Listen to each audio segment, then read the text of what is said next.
Steve's Run, 30 years plus, with Gunn, who's the founder and director all these years of Steve's Run, also known as the original road and trail race.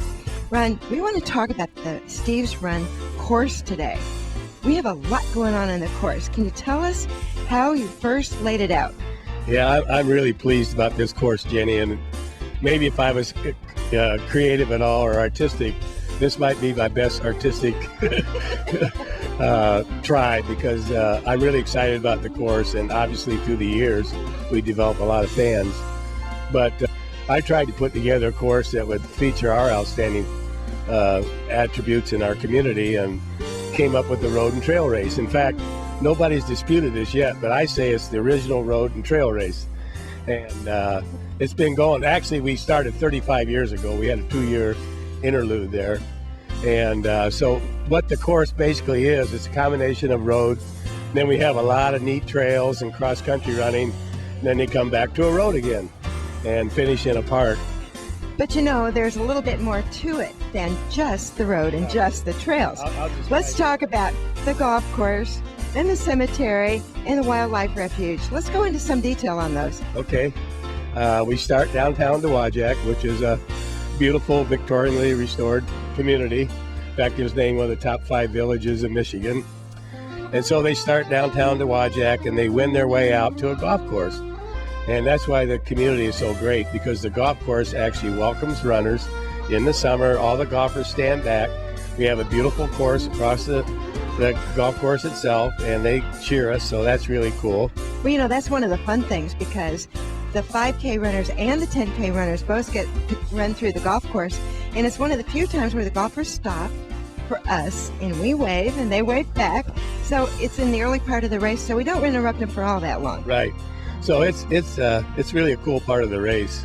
And then after the golf course, we go across the little road, and we go into a beautiful cemetery. The cemeteries can be beautiful, lots of oaks and big trees and lots of grass and everything.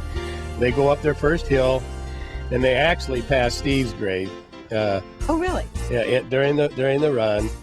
And then at the end of the cemetery, the 10K runners make a left turn, and the 5K runners make a right turn. And we have a person there that turns them. Every year he comes up with some phenomenal gig in order to get him to turn, and he said this year is going to be his best yet. So we're going to wait and see what that is. So lots of music stations, and some families will come up and play music in tribute to maybe somebody they lost to cancer or something like that. So it's really a stirring sight. And then of course all the fire up signs in memory of, or in tribute to, or just joking with people, you know, like, hey, Ron, you run like a dry creek, or something like that. They line that whole course. So that's really cool. I like the ones that the high school and college cross-country teams bring, because there's so many of them. There's fire-up signs for them, too. I wanted to mention the fire truck. It's after you come out of the Roadrunner trails for the last time, and you hit a stretch by some farms, and there's a corner. And right on the corner, when you just think you just can't be any hotter, there's the fire truck with the elevated spray. We call that the Inferno, and it is tough. That's about heading towards the 5-mile mark, and it's flat, and there's no trees, and that's where the character corner there. Character corner? Yeah, that really puts you to the test. But you know, I have a sign out there that says, "This course is tough, but you're tougher."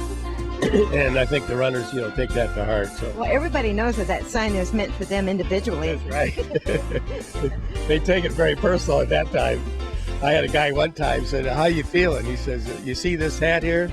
That's the only thing on my body that's not in pain." So anyway. Well, I think one of the cool things about the finish, you kind of got to go over the railroad tracks and that sort of thing. Yeah. But the best part is what you get to do when the race is all over. What's there to greet the runners at the end? Well, I think it's pretty cool. It's a little park downtown, and there's a nice creek. A lot of people jumping at it. It's actually pretty clean. It's a trout stream, and there's a nice bridge that goes over it. A lot of runners will jump in there, and sometimes they'll have relay races and everything. Well, I got to mention one thing, because it's worth racing for, and that is the awards. They're unique. The awards, we give out custom stained glass awards. Every year is a different design and it's designed by one of our artisans, Al Potter, who is in our Monday Night Running Club. And so, and they're always very well received. So it is a unique award.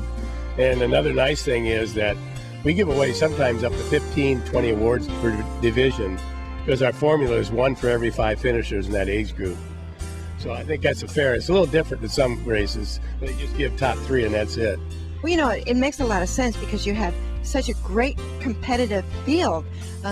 Say the 15 on up to say 40 age group, where they have so many people, it's fair that they have more awards. Yeah, I think so, and people love them, you know. And one of the other nice things I think is very touching and hard for me to get through is the cancer survivors.